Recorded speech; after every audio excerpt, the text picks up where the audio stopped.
किशन कन्नौज और आप देखना शुरू कर चुके हैं MMPC 002 यानी कि ह्यूमन रिसोर्स मैनेजमेंट का असाइनमेंट जुलाई 2025 और जनवरी 2026 के लिए, राइट। अगर आपने एडमिशन जुलाई सेशन में लिया है 2025 में या फिर जनवरी 2026 में एडमिशन लिया है तो आप के लिए ये असाइनमेंट होने वाला है और इस असाइनमेंट को हम लोग सॉल्व करके आराम से देखेंगे। बिना और देरी किए हुए आइए चलते हैं। इस पूरे असाइनमेंट के अंदर आपको 5 क्वेश्चन देखने के लिए मिलेंगे। हर एक क्वेश्चन की वेटेज अगर मार्क्स में की जाए तो it is 20 marks for each question, right. Total 100 marks का आपका ये असाइनमेंट होने वाला है। असाइनमेंट कैसे लिखना है, किन किन चीज़ों की रिक्वायरमेंट रहेगी, पेजेस वगैरह क्या सब कैसे रहेगा, कितना कंटेंट, वर्ड लिमिट वगैरह सब कुछ मैंने एक दूसरी वीडियो में बताया हुआ है। आप जो दूसरी वीडियो है उसका लिंक इस वीडियो के कमेंट सेक्शन में आपको मिल जाएगा, राइट, है ना। चलिए तो आइए बढ़ते हैं आगे। क्वेश्चन नंबर 1 हमसे पूछा गया है, define human resource management and discuss the role of human resource management in achieving organisational goals. How does human resource management contribute to strategic planning in organisation. पहले तो हमें ह्यूमन रिसोर्स मैनेजमेंट बताना है क्या होता है और उसका रोल क्या रहता है ऑर्गेनाइजेशन के गोल्स को अचीव करने के लिए। साथ के साथ हम कैसे स्ट्रैटेजिक प्लानिंग ऑर्गेनाइजेशन के अंदर करते हैं with the help of human resource management. तो देखिए, सबसे पहले human resource management refers to the strategic approach of acquiring, developing, retaining and utilizing human resources. Edwin Flippo भी कहते हैं कि ह्यूमन रिसोर्स मैनेजमेंट का मतलब है कि एक ऑर्गेनाइजेशन के बिहाफ पे, एक ऑर्गेनाइजेशन को जो टैलेंट चाहिए उसको एक्वायर करना, उस टैलेंट को डेवलप करना अपने गोल्स के लिए और उसके गोल के लिए, साथ के साथ उनको रिटेन करके रखना, राइट, जिससे हम ऑर्गेनाइजेशन के और इंडिविजुअल दोनों के ऑब्जेक्टिव्स को पूरा कर सके। अब इनके जो वर्ड टू वर्ड डेफिनेशन है एडविन फ्लिपो की, he was a writer and human resource manager. Now ये कहते हैं कि ह्यूमन रिसोर्स मैनेजमेंट एक प्लानिंग है, ऑर्गेनाइजिंग है, डायरेक्टिंग एंड कंट्रोलिंग है। किसकी? जब हम किसी भी नए टैलेंट को प्रोक्योर करते हैं, उसको डेवलप करते हैं, उनको कंपनसेट करते हैं और अपनी ऑर्गेनाइजेशन के साथ इंटीग्रेट करते हैं, right, okay, for the purpose of contributing to the organisational, individual and societal goals. Simply अगर मैं ये कहूं तो ह्यूमन रिसोर्स मैनेजमेंट डील करता है लोगों को मैनेज करने में कि वो उनके एफर्ट्स को ऑर्गेनाइजेशनल स्ट्रैटेजीज के साथ अलाइन कैसे किया जाए। अनलाइक ट्रेडिशनल पर्सनल मैनेजमेंट जहां पर पूरा का पूरा फोकस एडमिनिस्ट्रेटिव टास्क पर होता था, जैसे कि रिकॉर्ड रखना, रिक्रूटमेंट, पेरोल, लेकिन जो मॉडर्न मैनेजमेंट है ना, वो एक प्रोएक्टिव और स्ट्रैटेजिक रोल प्ले करती है। मतलब लोगों को एक्वायर करना, उनको डेवलप करना और रिटेन करना, ताकि ऑर्गेनाइजेशन के गोल्स को फुलफिल कराया जा सके, राइट, ओके। चलिए नाउ जो मॉडर्न मैनेजमेंट है, मॉडर्न ह्यूमन रिसोर्स मैनेजमेंट है, उसका पूरा फोकस एम्प्लॉय एंगेजमेंट, टैलेंट को डेवलप करना, उनकी परफॉर्मेंस को मैनेज करना और ऑर्गेनाइजेशन के कल्चर को और ज्यादा एनहांस करना, जिससे हम ह्यूमन कैपिटल को as a source of competitive advantage use कर सकें। तो ये तो रही भाई definition of human resource management. आइए बात करते हैं कि इनका रोल क्या रहता है ऑर्गेनाइजेशन के गोल्स को अचीव करने में, राइट, ओके। अगर आपको ये पूरी वीडियो समझ में आ रही है, मैं आपसे रिक्वेस्ट करूंगा, क्योंकि आप सभी लोग मल्टीपल जो है एप्स यूज कर रहे हैं, तो आई वुड रिकमेंड कि आप इस वीडियो को पूरा देखें। मैं कोई प्रमोशन नहीं कर रहा हूं, इस वीडियो को पूरा देखें, क्योंकि आप कुछ ही देर बाद इस वीडियो को स्किप कर देंगे और आप अपना असाइनमेंट डिले कर देंगे। सो आई वुड रिक्वेस्ट कि आप अपने आप को बार बार ये चेक करें कि कहीं आप किसी और वीडियो पे तो नहीं चले गए, किसी नोटिफिकेशन पर तो नहीं चले गए, बिकॉज आपका जो शेड्यूल है थोड़ा बिजी होगा, I know, right. Working professional हैं या कोई अभी आप अपने किसी एग्जाम की प्रिपरेशन कर रहे हैं, तो ध्यान दीजिएगा इस बात का। आइए बात करते हैं second part of this question कि भाई ह्यूमन रिसोर्स मैनेजमेंट का ऑर्गेनाइजेशन गोल्स को अचीव करने में क्या रोल रहता है। देखिए, किसी भी ऑर्गेनाइजेशन की जो सक्सेस है ना, किसी भी ऑर्गेनाइजेशन की जो सक्सेस है वो इस बात पर डिपेंड करती है कि लोगों को, उस ऑर्गेनाइजेशन के अंदर जितने भी लोग काम कर रहे हैं, उनको कितने इफेक्टिवली मैनेज किया जा रहा है। ये एक मल्टी डायमेंशनल रोल है। मतलब आपको उस व्यक्ति को डेवलप भी करना है, रिटेन करके भी रखना है, उसके इंडिविजुअल गोल्स को फुलफिल करना है, साथ के साथ ऑर्गेनाइजेशन गोल्स को भी फुलफिल करवाना है, राइट, ओके तो कैसे ऑर्गेनाइजेशन गोल्स को अचीव करने में ह्यूमन रिसोर्स मैनेजमेंट हेल्प करता है? पहला, human resource planning. Human resource management का काम होता है कि राइट नंबर ऑफ पीपल, जितने लोग चाहिए, मान लेते हैं मेरी कंपनी अभी शुरू हो रही है ना, I have a very small organisation, मैं वेरी स्मॉल की जगह स्मॉल लिख भी रहा हूँ, देखिए वेरी स्मॉल ऑर्गेनाइजेशन है मेरी, है ना, 3 से 4 लोग काम करते हैं, बट हमारी प्लानिंग और प्रोजेक्शन है कि विद इन नेक्स्ट 6 मंथ्स, मैं 6 मंथ तो फिर भी ज्यादा बोल रहा हूँ, विद इन नेक्स्ट 6 मंथ्स हम लोग एक्सपैंड करेंगे टू द टीम ऑफ 20। कितने लोग हो जाएंगे हमारे पास? 20 नए लोग हो जाएंगे। तो ये जो 3 लोग काम कर रहे हैं, कोई नया टास्क तो आ नहीं जाएगा, इन्हीं लोगों के टास्क को और ज्यादा ब्रॉडन कर दिया जाएगा, बढ़ा दिया जाएगा, उसके अंदर और बारीकी से काम किया जाएगा with a new team of 20 personals, right. अब ध्यान देने वाली बात यह है कि प्लानिंग कैसे की जाए, कि नए लोगों को जो हमें हायर करना है उनके पास क्या स्किल होनी चाहिए, कौन सी जगह पर उनको हायर करना है, किस समय पर हायर करना है। फॉर एग्जांपल जैसे आईटी फर्म्स हैं, इन्फोसिस और टीसीएस, वो मैन पावर फोरकास्टिंग में बहुत ज्यादा पैसा इन्वेस्ट करती है, क्योंकि ध्यान दीजिएगा ये जो ऑर्गेनाइजेशन है जिनका मैंने नाम लिया, इन्फोसिस और टीसीएस, ये थर्ड पार्टी सर्विस प्रोवाइडर है किसी दूसरी ऑर्गेनाइजेशन के लिए, राइट। जैसे सरकार को कोई एग्जाम कंडक्ट करवाना होता है तो वो टीसीएस, इन्फोसिस ऐसी बहुत सारी कंपनीज के साथ एग्जाम कंडक्ट करवाती है, उनसे सॉफ्टवेयर्स बनवाती है। तो ये सर्विस प्रोवाइडर्स हैं। दुनिया के अंदर जितनी ज्यादा डिमांड बढ़ेगी उतनी ज्यादा लोगों के काम करने की यहाँ पर भी डिमांड बढ़ जाएगी। तो ये मैन पावर फोरकास्टिंग में ना बहुत ज्यादा पैसा इन्वेस्ट करते हैं ताकि फ्यूचर प्रोजेक्ट की रिक्वायरमेंट को फुलफिल कर सके। सरकार ने अगर कोई नया मान लेते हैं, जैसे ही आप देखते हैं कि बहुत सारे चुनावी रैलीज के अंदर अलग अलग पार्टीज अपना एक जो है मैनिफेस्टो लॉन्च करते हैं, और मैनिफेस्टो के अंदर लिखते हैं कि हम कुछ कुछ काम करेंगे। मान लेते कोई एक काम है जिसके अंदर हम टेक्नोलॉजी के ऊपर काम करेंगे, तो जैसे ही मैनिफेस्टो में ये बात होती है ना, तो कितना ये लोग काम करेंगे इसके बिहाफ पे ये फोरकास्टिंग करना शुरू कर देते हैं। किसी दूसरे देश के अंदर अगर 2 देशों की आपस में लड़ाई हो रही है, ए और बी की, तो उसमें क्या हम पार्टिसिपेट कर सकते हैं? इन्फोसिस और टीसीएस के जो मैन पावर फोरकास्टिंग है ना, वो इस बात को भी बहुत सारे मल्टीपल फैक्टर्स के ऊपर हम फोरकास्टिंग करते हैं बेसिकली, राइट। ओके चलिए, तो ह्यूमन रिसोर्स मैनेजमेंट का काम है कि कितने लोग कब कहां कैसे चाहिए ये बात पता लग जाए। दूसरा, टैलेंट को एक्वायर करना और उसको रिटेन करके रखना बड़ी मुश्किल बात है। मतलब लोगों को आप अपनी ऑर्गेनाइजेशन में बुला तो लोगे, वो आपके पास आ तो जाएंगे, लेकिन अब आपको अपना एनवायरमेंट इतना बढ़िया रखना है, रेम्यूनरेशन यानी कि कंपनसेशन वगैरह इतना इफेक्टिव होना चाहिए ताकि आपको लोग छोड़कर ना जाएं, आपके एम्प्लॉयज की पोचिंग ना हो। कोचिंग नहीं बोला, पोचिंग बोला मैंने, ताकि आपके एम्प्लॉयज को उठाकर कोई और आपका फायदा ना उठा ले। ये आजकल बहुत चल रहा है। आप अभी 50,000 रुपए सैलरी दे रहे हो, कोई आपके ही एम्प्लॉय को 70,000 रुपए में लालच देके बुला लेगा, तो 20,000 में आपका एम्प्लॉय ना जाए, इसके लिए आपको क्या करना है? एक एनवायरमेंट क्रिएट करना है। टैलेंट को एक्वायर करना और रिटेन करना बहुत मुश्किल काम है, ठीक है, राइट। टैलेंट को अट्रैक्ट करना बहुत क्रूशियल पार्ट है। कंपनसेशन, करियर प्रोग्रेशन और एंगेजमेंट इनिशिएटिव्स ये इंश्योर करेंगे कि वो यहाँ पर रहेगा कि नहीं। गूगल अपने कॉम्पिटिटिव पे पैकेजेस के लिए तो जानी ही जाती है, लेकिन जो उनका वर्कप्लेस कल्चर है ना, वो भैया टॉप नॉच है, वो टैलेंट को रिटेन करके रखता है। Same case is with the Nvidia. मतलब जितनी भी टेक जायंट्स हैं, जितनी भी मैंग है, फैंग है, ये सारी कंपनीज जो हैं, वो क्या करती हैं? टैलेंट एक्विजिशन इस तरीके से करती हैं ताकि उनको रिटेन करना भी उनके कंट्रोल में रहे। बेसिकली अपना जो एनवायरनमेंट है बहुत अच्छा रखती है। दूसरा रोल ऑर्गेनाइजेशन गोल्स को अचीव करने में ह्यूमन रिसोर्स मैनेजमेंट का ये रहता है कि भाई ट्रेनिंग और डेवलपमेंट में ह्यूमन रिसोर्स मैनेजमेंट हेल्प करता है, राइट। ओके, कि किन किन ट्रेनिंग्स के थ्रू इन न्यू जो रिक्रूट्स हैं इनको जाना है, कौन सी वर्कशॉप्स करानी है, डेवलपमेंट प्रोग्राम्स कैसे लॉन्च करने हैं, और किन लोगों को कौन से डेवलपमेंट प्रोग्राम के थ्रू होकर जाना है। इससे सिर्फ एम्प्लॉय की परफॉर्मेंस ही नहीं बढ़ेगी, लेकिन ऑर्गेनाइजेशन की कैपेबिलिटी और डायनेमिक एनवायरनमेंट को अडैप्ट करने की जो क्षमता है वो भी बढ़ जाएगी। परफॉर्मेंस मैनेज करना भी ह्यूमन रिसोर्स मैनेजमेंट का काम है। भाई बहुत ज्यादा अगर आपके पास वर्क प्रेशर आ गया तो आप लोगों से काम करवाएंगे, नए लोगों को हायर करेंगे, उनको ट्रेन करेंगे। Basically this is the thing. Employ motivation and engagement, लोगों को मोटिवेट करके रखना ताकि वो सेम काम या फिर कम समय में ज्यादा काम करके कैसे दे। वर्क लाइफ बैलेंस पॉलिसीज आपको बनानी पड़ेगी, राइट, है ना। Engaged employees at Starbucks, for example, are known for provide exceptional customer service, strengthening the brand. अगर आपका एम्प्लॉय मोटिवेट रहेगा तो आपका कस्टमर्स खुश रहेंगे। Industrial relation and conflict management, human resource management mediatory role play करता है। मान लेते हैं कि भाई मैनेजमेंट की कोई पॉलिसी है, एम्प्लॉइज को वो पसंद नहीं आ रही, तो यहाँ मीडिएशन कौन करेगा? मध्यस्थता कौन करेगा?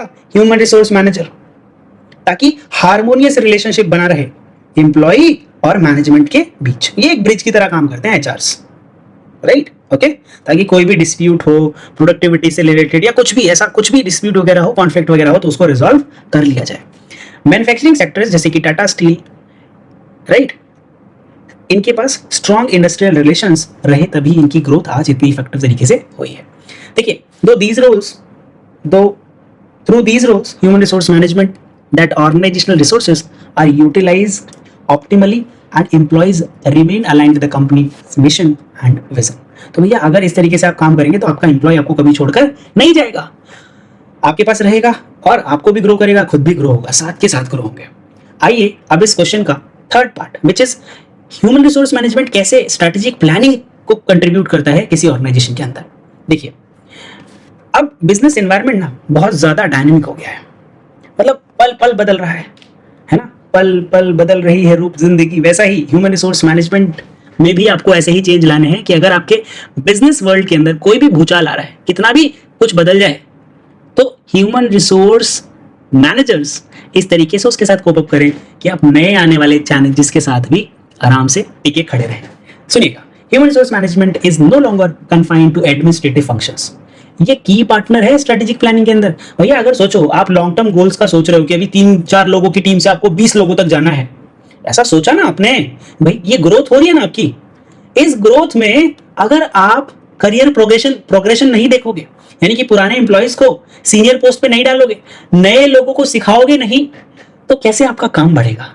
यानी कि ह्यूमन रिसोर्स मैनेजर्स को आप साइडलाइन नहीं कर सकते, छोड़ नहीं सकते भैया इनको, इनका दामन पकड़ कर रखना पड़ेगा। तो ह्यूमन रिसोर्स मैनेजर्स बहुत सारे तरीके से कंट्रीब्यूट करते हैं। पहला, स्ट्रेटेजिक कैपिटल की तरह यूज करते हैं। भाई जो भी वर्कफोर्स है, इनको एक स्ट्रेटेजिक कैपिटल की तरह, कि भाई मान लेते हैं हमारे पास मॉनेटरी फंड है तो हम पैसा खर्च करते हैं ना, मान लेते हैं आज मेरे पास 100 ही रुपया है तो मुझे इसमें खाना भी खाना है, ऑफिस से घर भी जाना है, कैब भी लेनी है या फिर कम्यूट करना है ना, बस से, है ना, टैक्सी से, रिक्शा से, कैसे भी जाना है। 100 रुपया है अगर सिर्फ मेरे पास, तो मैं क्या करूंगा, सबसे ज्यादा इंपॉर्टेंट क्या है, बहुत तेज भूख लगी तो पहले कुछ खा लेते हैं। अगर सारा पैसा खाने में ही दे दिया तो घर कैसे जाएंगे। ठीक है, बेसिकली जैसे आप उस फाइनेंस को यूज करोगे वैसे ही आप अपने वर्कफोर्स को यूज करेंगे। तो ये स्ट्रेटेजिक प्लानिंग के अंदर ह्यूमन रिसोर्स को भी हम ऐड करते हैं। फॉर एग्जांपल एप्पल फोकस करता है इनोवेटिव टैलेंट, ताकि वो स्ट्रेटेजी जो टेक्नोलॉजिकल लीडरशिप की है ना, उसको हमेशा से बनाकर रखे। ह्यूमन रिसोर्स की जो स्ट्रेटेजी है बिजनेस स्ट्रेटेजी के साथ लिंक करना, ये ह्यूमन रिसोर्स मैनेजर्स का काम है, ताकि जो एचआर पॉलिसीज बनाई जाएं वो ओवरऑल ऑर्गेनाइजेशन स्ट्रेटेजी को सपोर्ट करें। भैया कॉन्फ्लिक्ट ना राइज हो जाए कि ऑर्गेनाइजेशन स्ट्रेटेजी के हिसाब से हमें तो ग्रोथ चाहिए 20% की ईयर ऑन ईयर, लेकिन एचआर पॉलिसीज के अंदर कह रहे हैं कि भैया वर्क लाइफ बैलेंस के नाम पर आपको सिर्फ 8 वर्किंग आवर्स के अंदर प्रोडक्टिव आवर्स आपको 5 आवर्स देने हैं, और अगर इससे कम ज्यादा करेंगे तो भाई एनवायरनमेंट खराब हो जाएगा। तो ऐसा कैसे किया जाए कि एचआर पॉलिसीज ऑर्गेनाइजेशनल स्ट्रेटेजी को सपोर्ट करें। ठीक है, तो बिना ह्यूमन रिसोर्स स्ट्रेटेजी के ये पॉसिबल तो है नहीं, राइट। बहुत सारी बड़ी बड़ी फर्म्स, ऑर्गेनाइजेशंस ये सब पहले से कर रही हैं with help of human resource managers. Succession planning, पुराने एम्प्लॉइज को मोटिवेट करना ताकि आपके पास लॉन्जिविटी बनी रहे ना, राइट, ओके। चेंज मैनेजमेंट लेकर आना, with globalisation, digitalisation and frequent restructuring organisations बहुत सारे चेंज देखती रहती है, लगातार कुछ ना कुछ बदलता रहता है, नया टेक्नोलॉजी आ जाता है, नया सॉफ्टवेयर आ जाता है, एआई आ गया है, अभी एआई सब जगह आ रहा है। ठीक है, आ रहा है एआई आ गया। ठीक है, राइट नाउ। तो change management human resource managers का काम है कि जो नया बदलाव आ रहा है उसको लोगों के साथ कोप अप कैसे कराना है, क्योंकि जो एम्प्लॉइज का सेट होता है ना, everyone is resistive towards the changes. Now let's move to the enhancing organizational agility. Human resource managers create flexible work systems. Collaborations को foster करते हैं और multi skilled employees develop करते हैं कि एक आदमी को 2-3 काम आ जाए, मजा आ जाए। आपसे भी यही करवाते हैं भाई, कंपनी वाले एक आदमी से 2-3 लोगों का काम निकलवाते हैं, तब तो जाके सैलरी देंगे ना, ऐसा ही होता है। Human resource analytics and evidence based decisions, जिससे डेटा बैक्ड डिसीजंस हो सके और कहीं गलत प्रेडिक्शन या गलत तरीके का जो है कुछ एनालिसिस ना चला जाए। तो with all these points we can say that human resource management is not merely about managing employees. ये ह्यूमन कैपिटल को कैसे यूज करना है ऑर्गेनाइजेशन सक्सेस के लिए, इसके बारे में है ह्यूमन रिसोर्स मैनेजमेंट। ये वाइटल पार्टनर है स्ट्रेटेजिक प्लानिंग के अंदर, है ना, कि भाई वर्कफोर्स की नीड कहाँ है इसके बारे में पहले से पता लग जाए। जो लीडरशिप है उसको बिल्ड किया जा सके, चेंज मैनेजमेंट किया जा सके और इनोवेशन को फॉस्टर किया जा सके। आज की नॉलेज ड्रिवन इकोनॉमी के अंदर जहां पे भैया कंपटीशन एडवांटेज तभी मिल पाएगा जब आपके पास अच्छा ह्यूमन कैपिटल होगा और उसको आप स्ट्रेटेजिकली यूज कर पाएंगे, तभी आप लॉन्ग टर्म सस्टेनेबिलिटी के बारे में सोच भी सकते हैं। So this was about the question number 1, define human resource management, discuss the role of human resource management in achieving organisational goals. अरे भैया कहां चले, क्वेश्चन नंबर 2 नहीं डिस्कस करोगे क्या?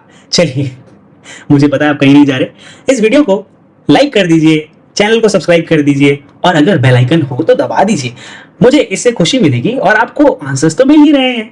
एक बार अब मतलब थोड़ा सा मुझे तो अच्छा लगेगा ही।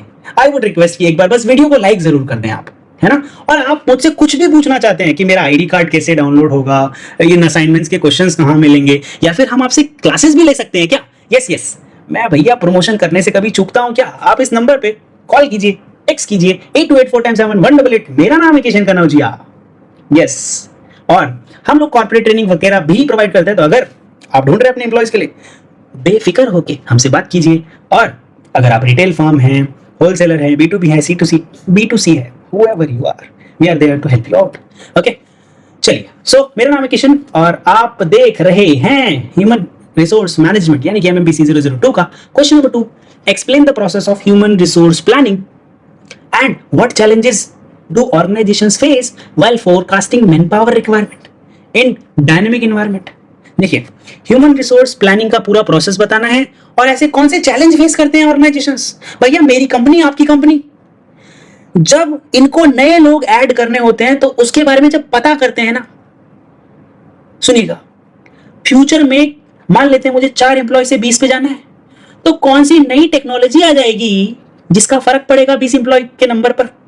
कौन सी ऐसी टेक्नोलॉजी आ सकती है या आ रही है या डेवलपमेंट में है जिससे इन पर फर्क पड़ सकता है, राइट? तो यही तो पूछा है, what challenges do organisations face while forecasting man power requirements in dynamic environment. बदलता हुआ मौसम, इसके अंदर पता करना है कि भविष्य में कितने एम्प्लॉयज की और जरूरत पड़ेगी। तो ये पहले ह्यूमन रिसोर्स प्लानिंग के बारे में बात कर लेते हैं। ह्यूमन रिसोर्स प्लानिंग का मतलब ही है फोरकास्टिंग। फोरकास्टिंग मतलब भविष्यवाणी, भविष्य में कितने नए एम्प्लॉयज की हमें जरूरत पड़ेगी और किन किन स्किल्स के साथ जरूरत पड़ेगी, इसी बारे में हम लोग ह्यूमन रिसोर्स प्लानिंग करते हैं, राइट? ओके, इसको कई बार बोला जाता है people planning, which is a function of human resource management. कि भाई हमें तो नए लोगों के बारे में सोचना ही है ना, क्योंकि एग्जिस्टिंग ऑर्गेनाइजेशन को एक्सपैंड करना है। अगर उनको नहीं एक्सपैंड करना तो फंक्शंस को एक्सपैंड करना है, मतलब मजा तो आना ही चाहिए, ठीक है, राइट? चलिए, अब ह्यूमन रिसोर्स प्लानिंग बहुत ही ज्यादा क्रिटिकल है ऑर्गेनाइजेशन की सक्सेस में। अगर मैं यही नहीं पता लगा पाऊंगा कि अगले 6 महीने के अंदर नए एम्प्लॉयज मुझे अपनी ऑर्गेनाइजेशन के अंदर जोड़ने हैं, वो कौन सी स्किल वाले होने चाहिए, कितने एक्सपीरियंस वाले होने चाहिए, उनको कौन सी ट्रेनिंग लगेगी, कैसे मैं उनको लेकर आऊंगा, कैसे मैं उनको रोकूंगा, तो मेरी ऑर्गेनाइजेशन सक्सेस तो भैया शुरू होने से पहले ही डगमगा रही है। हो जाएगी जब आप ह्यूमन रिसोर्स प्लानिंग बहुत अच्छे से करेंगे तब। However, अगर आपने ये फोरकास्टिंग बहुत अच्छे से कर ली, देखो फोरकास्टिंग करना हमेशा अच्छी, मतलब ऐसा नहीं होता कि जो भी आपने सोचा है वो भविष्य में होगा ही होगा। किसी ने सोचा था कोविड आएगा, किसी ने नहीं सोचा था, आ गया। एक्यूरेट फोरकास्टिंग इज नॉट क्या। चलिए, मुझे पता है आप कहीं नहीं जा रहे। इस वीडियो को लाइक कर दीजिए, चैनल को सब्सक्राइब कर दीजिए और अगर बेल आइकन हो तो दबा दीजिए, मुझे इससे खुशी मिलेगी और आपको आंसर्स तो मिल ही रहे हैं। एक बार अब मतलब थोड़ा सा मुझे तो अच्छा लगेगा ही। आई वुड रिक्वेस्ट कि एक बार बस वीडियो को लाइक जरूर कर दें आप, है ना। और आप मुझसे कुछ भी पूछना चाहते हैं कि मेरा आईडी कार्ड कैसे डाउनलोड होगा, इन असाइनमेंट्स के क्वेश्चंस कहाँ मिलेंगे, या फिर हम आपसे क्लासेस भी ले सकते हैं क्या? यस, मैं भैया प्रमोशन करने से कभी चूकता हूँ क्या? आप इस नंबर पे कॉल कीजिए, टेक्स्ट कीजिए 8284-71188। मेरा नाम है किशन कनौजिया। यस, और हम लोग कॉर्पोरेट ट्रेनिंग वगैरह भी प्रोवाइड करते हैं, तो अगर आप ढूंढ रहे हैं अपने एम्प्लॉयज के लिए, बेफिक्र होके हमसे बात कीजिए। और अगर आप रिटेल फर्म हैं, होलसेलर है, B2B है, B2C है, whoever you are, we are there to help you out. Okay? चलिए, सो मेरा नाम है किशन और आप देख रहे हैं ह्यूमन रिसोर्स मैनेजमेंट यानी कि MMPC 002 का question number 2, explain the process of human resource planning and what challenges do organisations face while forecasting manpower requirement in dynamic environment. देखिए, ह्यूमन रिसोर्स प्लानिंग का पूरा प्रोसेस बताना है और ऐसे कौन से चैलेंज फेस करते हैं ऑर्गेनाइजेशंस। भैया मेरी कंपनी, आपकी कंपनी, जब इनको नए लोग ऐड करने होते हैं तो उसके बारे में जब पता करते हैं ना, सुनिएगा, फ्यूचर में मान लेते हैं मुझे 4 एम्प्लॉय से 20 पे जाना है, तो कौन सी नई टेक्नोलॉजी आ जाएगी जिसका फर्क पड़ेगा 20 एम्प्लॉय के नंबर पर? कौन सी ऐसी टेक्नोलॉजी आ सकती है या आ रही है या डेवलपमेंट में है जिससे इन पर फर्क पड़ सकता है, राइट? तो यही तो पूछा है, what challenges do organisations face while forecasting man power requirements in dynamic environment, बदलता हुआ मौसम। इसके अंदर पता करना है कि भविष्य में कितने एम्प्लॉयज की और जरूरत पड़ेगी। तो ये पहले ह्यूमन रिसोर्स प्लानिंग के बारे में बात कर लेते हैं। ह्यूमन रिसोर्स प्लानिंग का मतलब ही है फोरकास्टिंग। फोरकास्टिंग मतलब भविष्यवाणी, भविष्य में कितने नए एम्प्लॉयज की हमें जरूरत पड़ेगी और किन किन स्किल्स के साथ जरूरत पड़ेगी, इसी बारे में हम लोग ह्यूमन रिसोर्स प्लानिंग करते हैं, राइट? ओके, इसको कई बार बोला जाता है people planning, which is a function of human resource management. कि भाई हमें तो नए लोगों के बारे में सोचना ही है ना, क्योंकि एग्जिस्टिंग ऑर्गेनाइजेशन को एक्सपैंड करना है। अगर उनको नहीं एक्सपैंड करना तो फंक्शंस को एक्सपैंड करना है, मतलब मजा तो आना ही चाहिए, ठीक है, राइट? चलिए, अब ह्यूमन रिसोर्स प्लानिंग बहुत ही ज्यादा क्रिटिकल है ऑर्गेनाइजेशन की सक्सेस में। अगर मैं यही नहीं पता लगा पाऊंगा कि अगले 6 महीने के अंदर नए एम्प्लॉयज मुझे अपनी ऑर्गेनाइजेशन के अंदर जोड़ने हैं, वो कौन सी स्किल वाले होने चाहिए, कितने एक्सपीरियंस वाले होने चाहिए, उनको कौन सी ट्रेनिंग लगेगी, कैसे मैं उनको लेकर आऊंगा, कैसे मैं उनको रोकूंगा, तो मेरी ऑर्गेनाइजेशन सक्सेस तो भैया शुरू होने से पहले ही डगमगा रही है। हो जाएगी जब आप ह्यूमन रिसोर्स प्लानिंग बहुत अच्छे से करेंगे तब। However, अगर आपने ये फोरकास्टिंग बहुत अच्छे से कर ली, देखो फोरकास्टिंग करना हमेशा अच्छी, मतलब ऐसा नहीं होता कि जो भी आपने सोचा है वो भविष्य में होगा ही होगा। किसी ने सोचा था कोविड आएगा, किसी ने नहीं सोचा था, आ गया। Accurate forecasting is not always easy due to dynamic changes. कुछ भी बदल सकता है, कुछ भी बदल सकता है। टेक्नोलॉजी बदल जाती है, ग्लोबलाइजेशन हो जाता है, वर्कफोर्स के डेमोग्राफिक्स बदल जाते हैं। आज जिन एम्प्लॉयज के साथ आप काम कर रहे हो, नया सेट ऑफ एम्प्लॉय आएगा तो आपको लगता है इसी सारे के सारे जो डेमोग्राफिक फीचर्स हैं, जो साइकोग्राफिक फीचर्स एग्जिस्टिंग एम्प्लॉयज के हैं, क्या नए सेट ऑफ एम्प्लॉयज के साथ आएंगे? मुश्किल है, सब बदल जाता है, ठीक है, राइट? और इस समय when Gen Z is coming as a new workforce, challenges are definitely there. Okay, तो इसके बिहाफ पे आपको ह्यूमन रिसोर्स प्लानिंग करनी होती है। कैसा प्रोसेस रहता है ह्यूमन रिसोर्स प्लानिंग करने का, या फिर ह्यूमन रिसोर्स फोरकास्टिंग करने का? फोरकास्टिंग भी बोल सकते हैं भाई इसको, क्या बोलेंगे? फोरकास्टिंग, या फिर पीपल का पेड़ प्लानिंग। अरे पीपल गाइस, पीपल प्लानिंग क्या बोला? पीपल प्लानिंग, लोगों को प्लान करना। ये स्टेप बाय स्टेप मॉडल है ताकि हम ऑर्गेनाइजेशन के गोल्स को अचीव कर सके। पहला, अभी जो करंट ऑब्जेक्टिव्स है ना हमारी ऑर्गेनाइजेशन के, पहले तो यही एनालाइज करेंगे। ह्यूमन रिसोर्स प्लानिंग शुरू हो जाती है ऑर्गेनाइजेशन के स्ट्रेटेजिक और ऑब्जेक्टिव गोल्स को समझने से ही। मान लेते हैं कि कोई कंपनी है जो इंटरनेशनली एक्सपैंड करना चाहती है, तो ह्यूमन रिसोर्स मैनेजमेंट को ये एंटिसिपेट करना चाहिए कि नए एम्प्लॉय की जरूरत पड़ेगी जो क्रॉस कल्चरल कॉम्पिटेंसीज के साथ आए। सुनो, मान लेते हैं आप इंडिया में, आपकी कंपनी है, इंडिया में कहाँ है? दिल्ली में है, और आप चाहते हैं कि अगले ही 6 महीने के अंदर, 6 मंथ, इन नेक्स्ट 6 मंथ्स आप अपनी एक ब्रांच जर्मनी में खोलने वाले हैं। तो आप मुझे बताइए कि जो ब्रांच जर्मनी में खोलेंगे वहां पे नेटिव लैंग्वेज तो आनी चाहिए। सिर्फ लैंग्वेज ही नहीं भैया, रूल्स, रेगुलेशंस, रजिस्ट्रेशन, एवरीथिंग। चलो फॉर्मल टास्क तो हो ही जाएगा, एम्प्लॉइज। अब सिर्फ भाषा आएगी तो उसमें काम बनेगा नहीं ना। Cross cultural sensitivity, cross cultural competencies और इंटरनेशनल बिजनेस स्किल्स आनी चाहिए, राइट? ओके, अगर फ्यूचर में हम इंटरनेशनली एक्सपैंड करना चाहते हैं तो। दूसरा, ये तो हमें पता लग गया कि भैया अभी हमारे गोल्स और ऑब्जेक्टिव्स क्या हैं, इसके बिहाफ पे हम डिमांड को फोरकास्ट करेंगे। इस पूरे स्टेप के अंदर हम क्वांटिटेटिव और क्वालिटेटिव बेसिस पर डिमांड को फोरकास्ट करते हैं। क्वांटिटेटिव के बिहाफ पे कितना ज्यादा नया काम हमारे पास आ जाएगा, कितने प्रोडक्टिविटी रेशियोज, कौन कौन से स्टैटिस्टिकल मॉडल्स, इन सबका यूज करके हम क्वांटिटेटिव फॉर्म में डिफाइन कर पाते हैं कि नया वर्कफोर्स इतना जरूरत उसकी पड़ेगी। क्वालिटेटिव फॉर्म में managerial judgement and future skill की रिक्वायरमेंट, राइट, है ना, कि भाई क्वालिटीज कैसी होंगी, क्वांट कैसा है, रीजनिंग कैसी है, रीजनिंग एबिलिटी कैसी है ना, प्रेशर डिसीजन कैसा है, वो सारी चीज। मान लेते हैं कि कंपनी है, वो एआई ड्रिवन प्रोजेक्ट को लेकर ये जानती है कि नई डिमांड ज्यादा आने वाली है, डेटा साइंटिस्ट की, मशीन लर्निंग एक्सपर्ट्स की। तो अब इनके अंदर क्वांटिटेटिव और क्वालिटेटिव डिसीजंस लेने पड़ेंगे फोरकास्टिंग डिमांड को लेकर। फिर सप्लाई ऑफ ह्यूमन रिसोर्सेज की, कौन ये नए लोग हमें देंगे? करंट एम्प्लॉइज, इंटरनल सोर्सेज और external sources guys. Current employees जो हमारे पास हैं उनको आईजेपी, इंटरनल जॉब पोस्टिंग के थ्रू हम क्या कर देंगे? प्रमोट कर देंगे भैया, ट्रांसफर कर देंगे। है ना, रिटेन करके रखेंगे जी, उनकी सैलरी बढ़ा देंगे ताकि ये छोड़ के ना जाए, तो बढ़िया एम्प्लॉय होगा, है ना, जो ज्यादा इफेक्टिव काम कर रहा है उनकी वजह से बहुत सारा रिजल्ट हमें मिल रहा है, और वो नाराज चल रहे हैं तो हम उनको रिटेन करेंगे ना, सैलरी बढ़ा देंगे, पर्क्स बढ़ा देंगे, वर्कलोड थोड़ा कम कर सकता है, whatever the things that need to be managed. External sources जो एम्प्लॉयज नए वर्कफोर्स को हायर करने के लिए चाहिए वो है fresh graduates, recruitment from the labour market. Labour market से मतलब है, हो सकता है कोई टेम्पररी टास्क कराना हो, या फिर आप सोर्स कर सकते हैं third party man power providers के साथ, जैसे naukri.com, है ना, right, LinkedIn, so many are there. Okay, चलिए। To such as skills inventory, HR information system जिसको HRIS बोलते हैं, human resource information system, and succession planning. इसके बाद आपको मैन पावर गैप्स आइडेंटिफाई करने होंगे। मैन पावर गैप का मतलब है कि भाई अभी जो लोग हैं वो कितना काम कर पाते हैं, है ना, आपके पास कोई सरप्लस तो नहीं है, एक्सेस स्टाफ तो नहीं है, या शॉर्टेज है।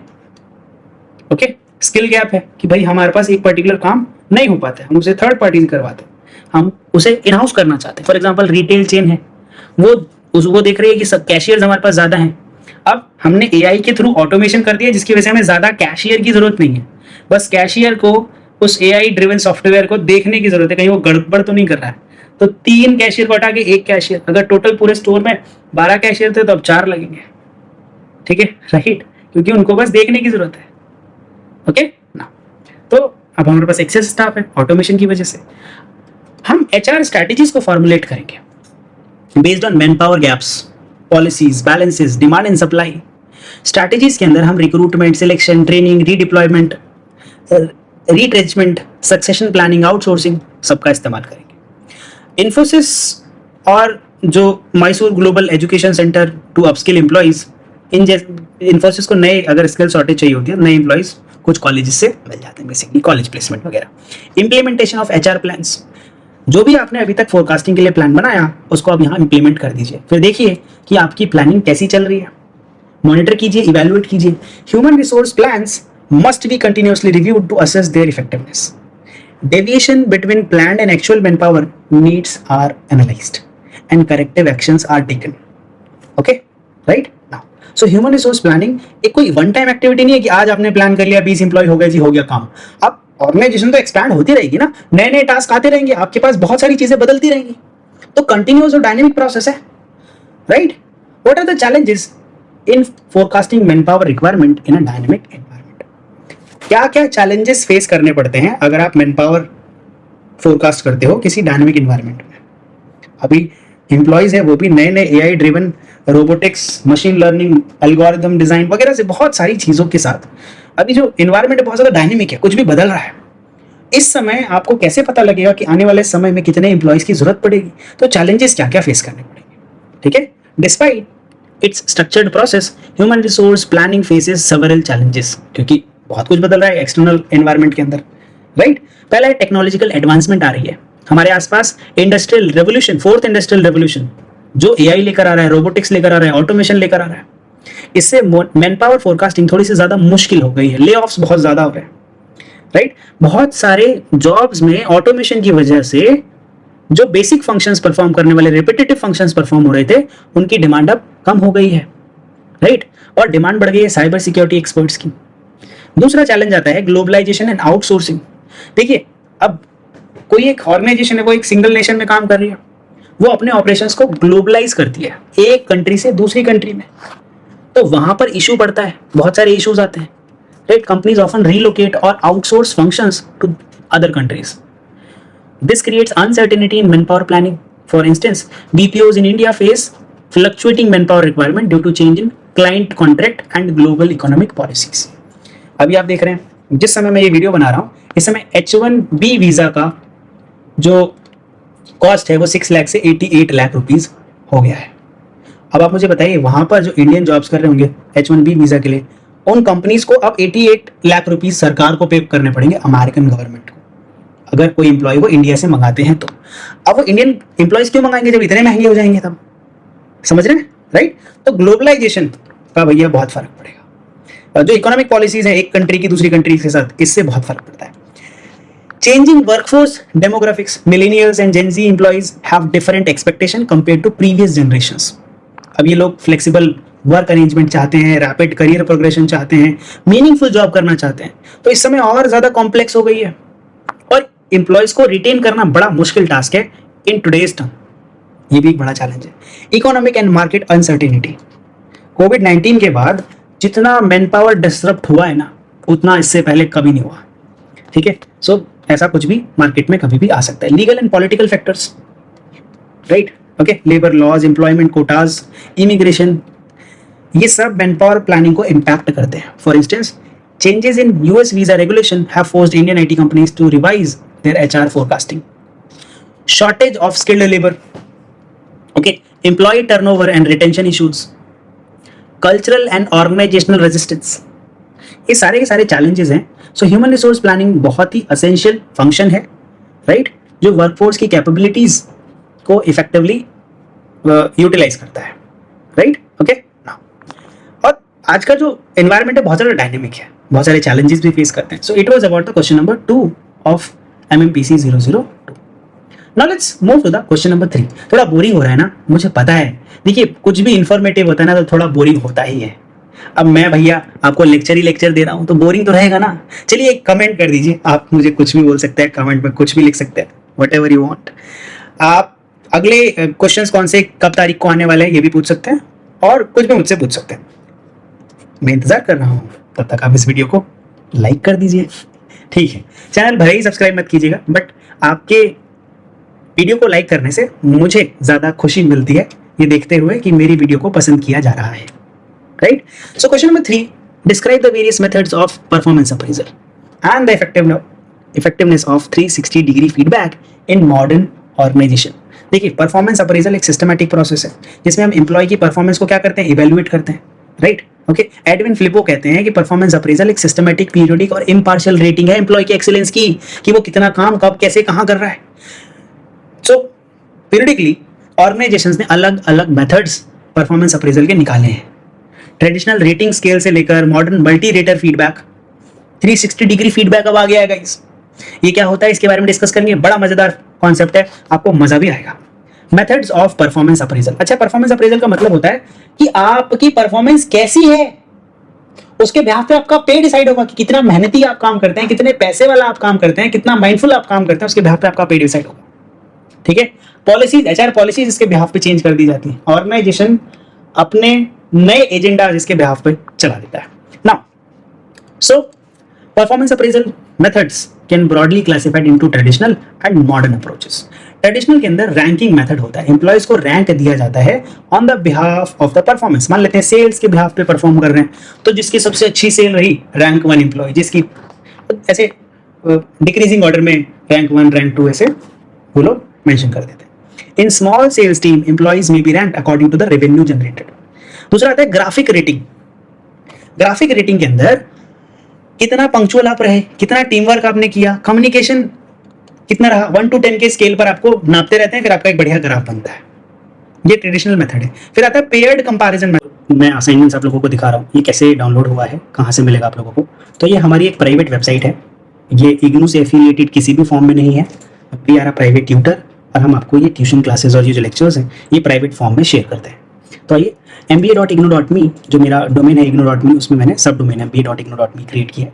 इसमें आप असाइनमेंट्स देख पाएंगे, MBA इग्नू के असाइनमेंट्स। जैसे यहाँ पर क्लिक करेंगे तो 2025-26 के असाइनमेंट्स आपको मिल जाएंगे। जैसे अभी हम MMPC 2 की बात कर रहे हैं तो इस पर क्लिक करेंगे, आपके पास ये PDF आ जाएगा। जुलाई 2025 और जनवरी 2026 के असाइनमेंट्स यहाँ पर हैं ह्यूमन रिसोर्स मैनेजमेंट का, और लास्ट डेट जो सबमिशन की 31 अक्टूबर 2025 के लिए और 30 अप्रैल 2026 के लिए। ये वही असाइनमेंट के क्वेश्चन हैं जो अभी मैं आप लोगों को इस पूरी वीडियो के अंदर एक्सप्लेन करने वाला हूँ, राइट, ओके। तो बहुत मजा आएगा, बने रहिए मेरे साथ और मिलते हैं अगली वीडियो में। अच्छा, इस वेबसाइट की और भी खास बात बता देता हूँ कि सारे स्पेशलाइजेशन के असाइनमेंट्स आपको मिल जाएंगे, साथ के साथ मैं बुक्स भी ऐड करने वाला हूँ जल्दी से जल्दी। आप कमेंट कर दीजिएगा और क्या चाहिए आपको। ट्यूशन क्लासेस का सिलेबस आपको यहाँ से मिल जाएगा। इंपॉर्टेंट लिंक्स, जैसे कि आप असाइनमेंट डाउनलोड करना चाहते हैं, एग्जाम फॉर्म फिल करना चाहते हैं, अपना प्रोजेक्ट जमा करना चाहते हैं, असाइनमेंट्स का सबमिशन स्टेटस चेक करना चाहते हैं, MBA का रिजल्ट चेक करना चाहते हैं या पूरा ग्रेड कार्ड, और आप हमें कुछ पूछना चाहते हैं तो यहाँ पर कॉन्टैक्ट भी कर सकते हैं। तो अभी फिलहाल इतना ही, लेक्चर कंटिन्यू करते हैं, बाय। कुछ भी इंफॉर्मेटिव होता है ना तो थोड़ा बोरिंग होता ही है। अब मैं भैया आपको लेक्चर ही लेक्चर दे रहा हूँ तो बोरिंग तो रहेगा ना। चलिए एक कमेंट कर दीजिए, आप मुझे कुछ भी बोल सकते हैं, कमेंट में कुछ भी लिख सकते हैं, वट एवर यू वॉन्ट। आप अगले क्वेश्चंस कौन से कब तारीख को आने वाले हैं ये भी पूछ सकते हैं, और कुछ भी मुझसे पूछ सकते हैं। मैं इंतजार कर रहा हूँ, तब तक आप इस वीडियो को लाइक कर दीजिए, ठीक है। चैनल भले ही सब्सक्राइब मत कीजिएगा, बट आपके वीडियो को लाइक करने से मुझे ज़्यादा खुशी मिलती है ये देखते हुए कि मेरी वीडियो को पसंद किया जा रहा है, right. So question number 3, describe the various methods of performance appraisal and the effectiveness of 360 degree feedback in modern organisation. देखिए, परफॉर्मेंस अप्रेजल एक सिस्टमैटिक प्रोसेस है जिसमें हम एम्प्लॉय की परफॉर्मेंस को क्या करते हैं, इवेल्युएट करते हैं, राइट। ओके, एडविन फिलिपो कहते हैं कि परफॉर्मेंस अप्रेजल एक सिस्टमैटिक, पीरियोडिक और इम्पार्शियल रेटिंग है एम्प्लॉय की एक्सीलेंस की, कि वो कितना काम कब कैसे कहाँ कर रहा है। सो पीरियडिकली ऑर्गेनाइजेशंस ने अलग अलग मेथड्स परफॉर्मेंस अप्रेजल के निकाले हैं। ट्रेडिशनल रेटिंग स्केल से लेकर modern multi rater feedback, 360 degree feedback अब आ गया है गाइस।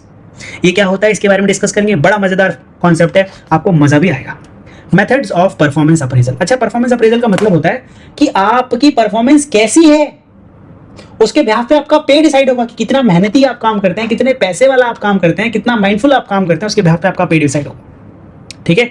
पॉलिसीज, एचआर पॉलिसीज इसके बिहाफ पे चेंज कर दी जाती है। ऑर्गेनाइजेशन अपने नए एजेंडा इसके बिहाफ पे चला देता है। Now so performance appraisal methods can broadly classified into traditional and modern approaches. Traditional के अंदर रैंकिंग मेथड होता है, एम्प्लॉयज को रैंक दिया जाता है on the behalf of the performance. मान लेते हैं सेल्स के बिहाफ पे परफॉर्म कर रहे हैं, तो जिसकी सबसे अच्छी सेल रही रैंक 1 एम्प्लॉय, जिसकी ऐसे डिक्रीजिंग ऑर्डर में रैंक 1 रैंक 2 ऐसे वो लोग मेंशन कर देते हैं। In small sales team employees में be rank according to the revenue generated. दूसरा आता है ग्राफिक रेटिंग। ग्राफिक रेटिंग के अंदर कितना पंक्चुअल आप रहे, कितना टीम वर्क आपने किया, कम्युनिकेशन कितना रहा, 1 to 10 के स्केल पर आपको नापते रहते हैं, फिर आपका एक बढ़िया ग्राफ बनता है। ये ट्रेडिशनल मेथड है। फिर आता है पेयर्ड कंपैरिजन मेथड। छोटी छोटी टीम्स के अंदर जब मान लेते हैं कोई छोटी सी ऑर्गेनाइजेशन है, तो वो पेयर्ड कंपैरिजन भी कर सकती है।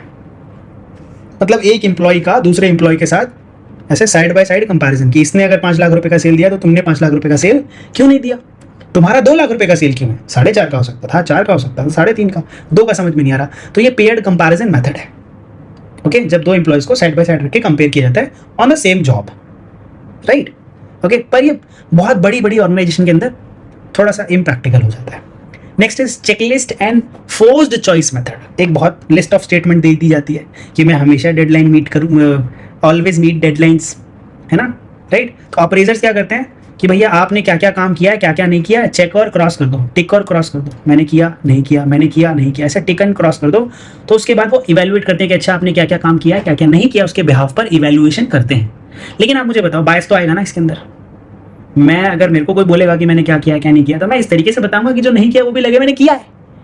तो ये सारे मेथड्स ट्रेडिशनल मेथड्स हैं। इसके बाद एक कॉन्फिडेंशियल रिपोर्ट। गवर्नमेंट ऑर्गेनाइजेशंस के अंदर जो सुपरवाइजर होते हैं या सबऑर्डिनेट्स के लिए जो भी उनके सीनियर्स होते हैं, वो उनके कंडक्ट, इंटीग्रिटी और एफिशिएंसी के बिहाफ पर एक कॉन्फिडेंशियल रिपोर्ट जनरेट करते हैं, ठीक है, राइट। ओके ना, तो इसके अंदर ट्रांसपेरेंसी नहीं रहती, इसके लिए इसको क्रिटिसाइज किया जाता है। अब बात करते हैं मॉडर्न मेथड्स जिसके अंदर परफॉर्मेंस अप्रेजल किया जाता है। मैनेजमेंट बाय ऑब्जेक्टिव, इसको ना पीटर ड्रकर ने पहली बार इंट्रोड्यूस किया गाइस। इसके अंदर हम म्यूचुअली अग्रीड अपॉन गोल्स के बिहाफ पे डिस्कस करते हैं, राइट। मान लेते हैं एक एम्प्लॉय है और एक मैनेजर है, दोनों ने जो म्यूचुअली अग्री किया सिर्फ उसी के बिहाफ पे रेटिंग दी जाएगी। At Infosys project manager and developer agree on deliverables, कि भैया कब तक डिलीवरेबल हो जाएगी, कब तक ये डिलीवरी हो जाएगी, which form the basis of appraisal, कि भैया आपने टाइम पर कितनी डिलीवरीज दी। जो डेवलपर है, सॉफ्टवेयर डेवलपर, उसने अपने मैनेजर को टाइम पर कितनी डिलीवरीज दी, इसके बिहाफ पर उसका अप्रेजल होगा, परफॉर्मेंस को अप्रेज किया जाएगा, राइट। दूसरा है behaviourally anchored rating scale, BARS, bars बोलते हैं इसको। This method is used specific behavioural example, okay. इससे एम्बिग्यूटी और सब्जेक्टिविटी थोड़ी सी कम हो जाती है। इसके बाद असेसमेंट सेंटर्स, यहाँ पर आपको जो है सिमुलेशंस के थ्रू एम्प्लॉयज को इवेल्युएट किया जाता है, जैसे role play, case studies, group discussion, है ना। तो मैनेजरल और लीडरशिप पोजीशंस के अंदर असेसमेंट सेंटर्स के अंदर लाकर उनसे सवाल पूछे जाते हैं, उनको रोल दे दिया जाता है, फिर उनके रिव्यूज, ओपिनियंस लिए जाते हैं, उनको रेट किया जाता है उसके बिहाफ पे। इसके बाद है साइकोलॉजिकल अप्रेजल। ट्रेंड साइकोलॉजिस्ट बैठते हैं और आपके पोटेंशियल, पर्सनालिटी, इमोशनल इंटेलिजेंस के बिहाफ पर आपका परफॉर्मेंस अप्रेजल होता है। इसके बाद है 360 डिग्री फीडबैक। इसके अंदर ना मान लेते हैं कोई एम्प्लॉई है, इसके सुपरवाइजर से पूछ रहे हैं भैया ये कैसा आदमी था, इसके जो इनके साथ काम करता है ना, को वर्कर है, उनसे पूछ रहे हैं जी भैया ये एम्प्लॉय कैसा है, इनके मैनेजर से पूछ रहे हैं कि ये एम्प्लॉय कैसा है, इनके एचआर से पूछ रहे हैं कि ये एम्प्लॉय कैसा है। तो जो भी इस व्यक्ति को जानता है उससे पूछते हैं कि ये कैसा है, और इनसे फिर खुद भी पूछते हैं कि भैया आप अपने बारे में क्या फीडबैक दोगे। सबको मैच करते हैं, जिसका जितना ज़्यादा मैच होता है उसकी परफॉर्मेंस उतनी ज़्यादा अच्छी होती है। इसको मल्टी रेटर सिस्टम कहते हैं, जहाँ पे बहुत सारे लोगों से रेटिंग आपकी ली जाती है और इसको कलेक्ट किया जाता है, राइट ओके। और इसके अंदर बायस बहुत कम होता है, क्योंकि मैं झूठ बोल दूंगा कोई और तो झूठ बोलेगा नहीं, सारे लोग तो एक साथ झूठ नहीं बोल सकते। तो मेरे लिए और मोस्ट ऑफ द मैनेजर्स के लिए 360 degree feedback is most valuable feedback for the performance appraisal. अच्छा, इफेक्टिवनेस कैसे बढ़ जाती है मॉडर्न मैनेजमेंट के अंदर? देखिए 360 डिग्री फीडबैक सिस्टम ना, इसने प्रोमिनेंस गेन किया क्योंकि कंप्रिहेंसिव और डेमोक्रेटिक अप्रोच इसकी। सबसे पूछ लो जी मेरे काम के बारे में, मेरे मैनेजर से पूछ लो, एचआर से पूछ लो, कलीग से पूछ लो, मैं खुद भी तो बताऊंगा।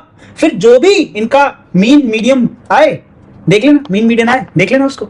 तो एक होलिस्टिक और बैलेंस्ड इवैल्यूएशन है, enhances self awareness and development, organisation के कल्चर को इंप्रूव करता है, लीडरशिप डेवलपमेंट को सपोर्ट करता है और स्ट्रैटेजिक अलाइनमेंट को सपोर्ट करता है, alignment with the strategic goals. माफी चाहूंगा। क्या क्या लिमिटेशन और चैलेंजेस है भाई? 360 डिग्री के चैलेंजेस भी हैं, बहुत ज़्यादा कॉम्प्लेक्स और टाइम कंज्यूमिंग। एक ही एम्प्लॉय के बारे में कितने लोगों से कितना बात करोगे और किन किन बिहाफ पर पूछोगे, right. Risk of bias and manipulation, देखिए मैनिपुलेशन तो आएंगे बट थोड़े चांसेस कम है कि इसके अंदर आप ज़्यादा बायस हो सके। जो कलीग है हो सकता है वो अच्छी अच्छी बातें ही बताएगा, जो सीनियर है वो हो सकता है कि बुराई ही करे, राइट, है ना, थोड़ा बायस रहता है। फिर कलीग के साथ कुछ गड़बड़ा है तो उसके बिहाफ पर वो बायसनेस वाला आंसर आ जाए। कई बार फेवरेटिज्म इसके अंदर आ जाता है, राइवलरी, फियर ऑफ रिटेलिएशन, कि अगर मैं रिटेलिएट करूंगा तो भैया गड़बड़ हो जाएगी।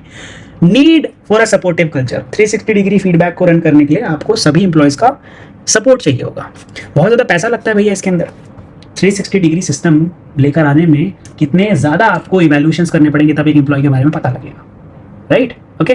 नाउ सो परफॉर्मेंस अप्रेजल बहुत ज़्यादा एक वाइटल फंक्शन है जो एम्प्लॉय की मोटिवेशन, डेवलपमेंट और ऑर्गेनाइजेशन इफेक्टिवनेस को दर्शाता है, राइट। तो बहुत सारे ऐसे मेथड्स हैं जिससे हम जो है परफॉर्मेंस अप्रेजल कर सकते हैं। हमने डिस्कस किया MBO, bars and particularly 360 degree feedback जो ज़्यादा कंप्रिहेंसिव और ऑब्जेक्टिव इवैल्यूएशन करता है, right okay. Now let's move to the question number 4. Discuss the significance of training and development in enhancing employees' performance. So guys, training and development एक critical component है human resource management का, जो employ की knowledge, skills और attitude को improve करने पर focus करता है। कंटिन्यूअस ट्रेनिंग और डेवलपमेंट इंश्योर करता है कि जो एम्प्लॉय है वो कॉम्पिटेंट रहेगा, मोटिवेटेड रहेगा और ऑर्गेनाइजेशन के ऑब्जेक्टिव्स के लिए अलाइंड रहेगा। ग्रे डेजलर बताते हैं कि ट्रेनिंग एक ऐसा प्रोसेस है जिसके अंदर जो नए और एग्जिस्टिंग एम्प्लॉयज हैं उनको हम बेसिक स्किल्स जो उनको जॉब करने के लिए चाहिए वो सब सिखाते हैं, राइट ओके। टुगेदर एक साथ आकर वो सब क्या करते हैं, उनकी परफॉर्मेंस एनहांस हो जाती है, एडेप्टेबिलिटी बढ़ जाती है और जो ऑर्गेनाइजेशन की ग्रोथ होती है वो ज़्यादा अच्छी होने लग जाती है। क्या क्या सिग्निफिकेंस है ट्रेनिंग एंड डेवलपमेंट की जिससे हम एम्प्लॉय परफॉर्मेंस को और ज़्यादा बढ़ा सकते हैं? पहला, इससे हर एम्प्लॉय की जिनको आप ट्रेनिंग एंड डेवलपमेंट प्रोवाइड कराते हैं उन सभी एम्प्लॉयज़ की स्किल्स इंप्रूव हो जाती है और कॉम्पिटेंस बढ़ जाता है। TCS कंटिन्यूसली अपस्किलिंग प्रोग्राम्स लेकर आता है, राइट, किस किस पर? AI पर, क्लाउड कंप्यूटिंग पर, ताकि उनके एम्प्लॉयज़ हमेशा रिलेवेंट रहें, उनके पास रिटेंशन बढ़ा रहे हमेशा एम्प्लॉयज़ का, एम्प्लॉयज़ की प्रोडक्टिविटी और एफिशिएंसी बढ़ी रहे। काइजन नाम का एक जो है फिलॉसफी रन करते हैं, right. What is kaizen guys? Kaizen एक कॉन्सेप्ट है, फर्स्टली इंट्रोड्यूस्ड बाय टोयोटा। अब ये काइजन के अंदर होता क्या है कि हम ना चेंज फॉर गुड लेकर आते हैं। अब ये कैसा चेंज होता है गाइज? सुनिए, एम्प्लॉयज को इन्वॉल्व करना, राइट ओके। भाई क्या क्या प्रॉब्लम्स आ रही है पहले तो आप ये शुरू करोगे, चेक करोगे, उनको आप जो है एनकरेज करोगे सॉल्यूशंस के लिए। जो सॉल्यूशंस वो लोग प्रोवाइड करेंगे उनको टेस्ट करोगे, रेगुलरली मैनेज करोगे, एनालाइज करोगे और सक्सेसफुल कोई सॉल्यूशन हो जाता है तो उसको अडैप्ट कर लोगे और इसी तरीके से रिपीट इसको करोगे, राइट, और एम्प्लॉयज़ को आप एंगेज करेंगे। तो ये काइजन है, change for good philosophy. Motivation बढ़ जाता है, मोरल बढ़ जाता है, करियर ग्रोथ बढ़ जाती है एम्प्लॉय की। अगर उनका ट्रेनिंग और डेवलपमेंट टाइम पर होता रहे तो एम्प्लॉयज का भैया करियर ग्रोथ सक्सेशन प्लानिंग बहुत अच्छी हो जाएगी, तो एम्प्लॉय छोड़कर जाएगा ही नहीं, राइट। अडेप्टेबिलिटी टू चेंज बढ़ जाता है, एम्प्लॉय की रिटेंशन बढ़ जाती है और कस्टमर का सेटिस्फेक्शन बढ़ जाता है, क्योंकि एम्प्लॉय खुश है तो कस्टमर खुश। इसीलिए training and development is not an expenditure but a strategic investment. Okay, right. Now कैसे पता लगाएंगे कि किसी एम्प्लॉय को ट्रेनिंग की जरूरत है कि नहीं? पहला, ऑर्गेनाइजेशनल एनालिसिस हम लोग करेंगे। फॉर एग्जांपल, एक कंपनी जो चाहती है कि डिजिटल मार्केट के अंदर एक्सपैंड करें, उनको अपने एम्प्लॉयज को ट्रेन करना पड़ेगा ना पहले डिजिटल मार्केटिंग और ई कॉमर्स के लिए, तभी तो वो डिजिटली एक्सपैंड कर पाएंगे। दूसरा, टास्क और जॉब एनालिसिस। मान लेते हैं कि कंपनी है एविएशन के अंदर, तो पायलट्स को रिकरेंट ट्रेनिंग के लिए जाना पड़ेगा ताकि वो सेफ्टी स्टैंडर्ड्स को मीट कर सके, राइट। तो टास्क या जॉब एनालिसिस, कोई स्पेसिफिक स्किल या नॉलेज रिक्वायर्ड हो किसी काम को करने के लिए। जैसे कोई सर्जन है, उनको सर्जरी पहले बहुत number of times surgery perform करनी पड़ेगी, so many of type of things के ऊपर, और अलग अलग चीज़ें उनको ट्राई करनी पड़ेगी, तब जाके रियल पेशेंट के ऊपर वो सर्जरी करना शुरू करेंगे, राइट। ओके, तो टास्क एंड जॉब एनालिसिस के बिहाफ पे ट्रेनिंग की जरूरत पता लगाई जाती है। इसके बाद इंडिविजुअल एनालिसिस, जो एम्प्लॉय की एक्चुअल परफॉर्मेंस है और एक्सपेक्टेड परफॉर्मेंस के बीच में जो गैप आता है ना, वो गैप क्यों आ रहा है ये पता लगाकर उसके लिए भी ट्रेनिंग दी जाती है, राइट। तो ये पता लगाते हैं परफॉर्मेंस अप्रेजल से, फीडबैक से, कॉम्पिटेंसी मैपिंग से, और भी तरीके से हम लोग पता लगा सकते हैं, ठीक है।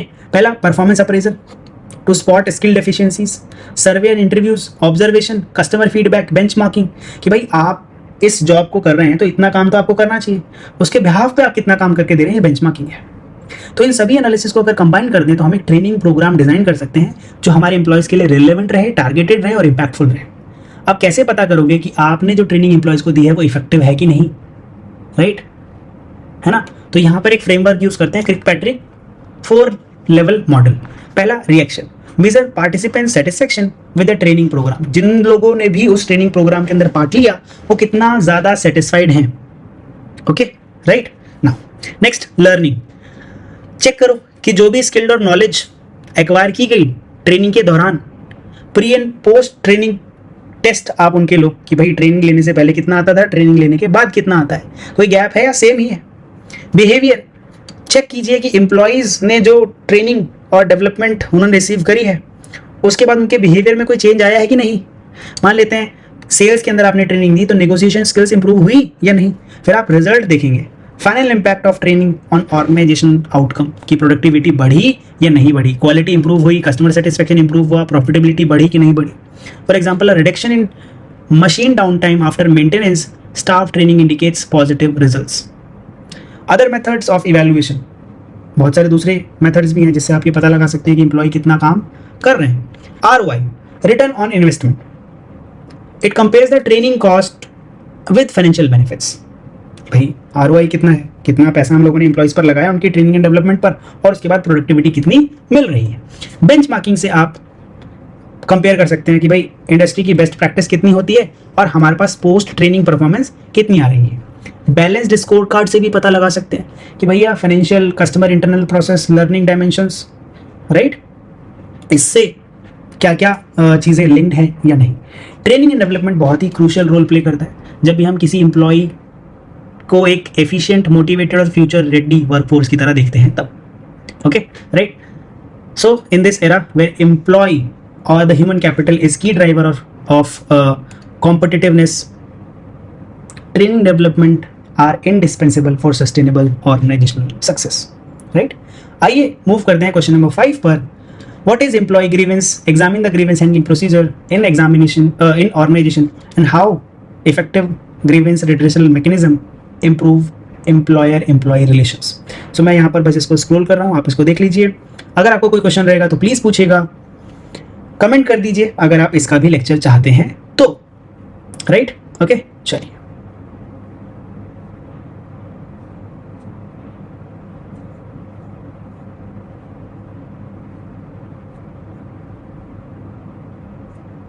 ओके, या फिर आइए डिस्कस कर ही लेते हैं।